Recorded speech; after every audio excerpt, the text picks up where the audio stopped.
सिर्फ एक ही रास्ता है। अगर आपको इस किताब को समझना है और उसके मौजूदात को देखना है तो खुद इसे आकर पढ़ें, इस किताब के अंदर झांकें, इसमें से तलाश करें, चीज़ों को समझें, फिर आपको समझ आएगी कि ये किताब अल्लाह की तरफ से है। अगर आप इसे ऊपर से देखेंगे तो आपको कुछ समझ नहीं आएगा। आपको इसको पढ़ना चाहिए और इसकी गहराई में जाना चाहिए। मेरा एक दोस्त था कॉलेज में जो मुसलमान घराने से था, मगर वो मजहबी बिल्कुल भी नहीं था। उसे कॉलेज भेजा गया और उसने सोचा कि मैं फिलॉसफी के अंदर बैचलर्स करता हूँ, यानी वो दूसरी तरह सोचने लगता है। उसका ईमान जाता रहता है, वो दहरिया बनने लगता है, हर चीज पर शक करता है, किसी को नहीं मानता।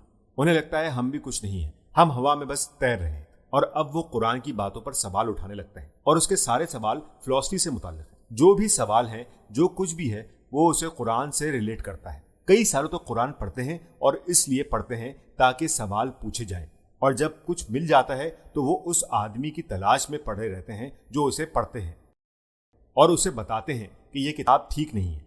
आप जानते हैं, ज्यादातर लोग फिलॉसफी की किताब इसलिए पढ़ते हैं ताकि डिबेट कर सकें, और जब वो हार जाते हैं तो उनकी अना को ठेस पहुंचती है और वहां से उठते वक्त ये सोचते हैं कि अगली बार मैं इसे शिकस्त जरूर दूंगा। वो बार बार तनकीद करता जाता है, मगर वो तनकीद उस आदमी पर नहीं कर रहा होता बल्कि उस किताब पर कर रहा होता है। जब वो किसी के पास डिबेट के लिए जाता है और वो उसे जवाब देकर उसका मुंह बंद कर देता है तो वो और चीजें तलाश करता है, सोचता है कैसे इसके जवाब दूं, और जब उसे जवाब नहीं मिल पाता तो सोचता है ओहो ये कैसे हो सकता है। वो बहुत कोशिश करता है पर कुछ नहीं मिलता।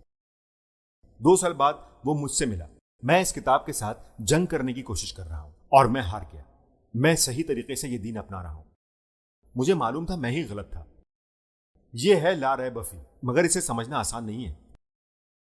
अगर आप फलसफे के तालिब इल्म हैं और आप कुरान पढ़ते हैं तो आप कहेंगे ओ ये तो बेकार है, लेकिन अगर आप इसे गौर से पढ़ेंगे, ये गौर का लफ्ज मैं नहीं इस्तेमाल कर रहा बल्कि अल्लाह फरमाता है, अफला यतदब्बरुन अल-कुरान वलौ कान मिन इंदि गैरिल्लाह लवजदू फीहि इख्तिलाफन कसीरा। अगर आप कुरान को गौर से नहीं पढ़ेंगे, सिर्फ एक किताब की तरह पढ़ते जाएंगे तो आपको कुछ समझ नहीं आएगा।